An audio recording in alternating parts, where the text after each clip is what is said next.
Hello. So, I'm stood outside the cinema, but I haven't actually been.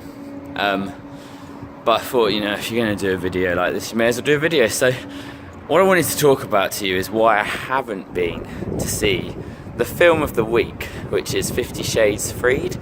The obvious thing you might be thinking is, well, it's not a very good film, and it's clearly tanked with all the critics, so that's probably why you don't want to see it, right? And I'd say, well, it's a rubbish film, but I've seen a lot of rubbish films for the sake of these stupid videos, so that's not the main reason I haven't been to see it.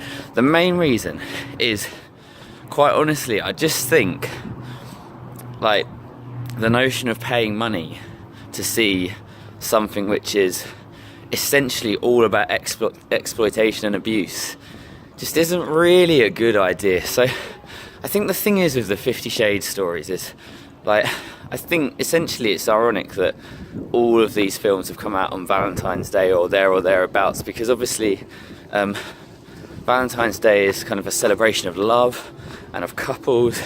It's kind of a, if you want to be pernickety, it's kind of the day of a saint who was a bit of a hero, to be honest, and really kind of stood by his principles. And instead, this film is all about getting what you can out of people, flaking out on commitments, not making your mind up, being a general disappointment, and essentially putting your mummy issues onto other people, or daddy issues. God, I don't know. I think largely as well, just there's the whole notion that essentially all this film is doing is it's selling porn, it's selling sex to you, and I just think that firstly it's a bit of a crass way to spend your time in the cinema. Like, even like the tagline of this new film is "Don't miss the climax." I'm like, oh, for goodness sake, get over yourself.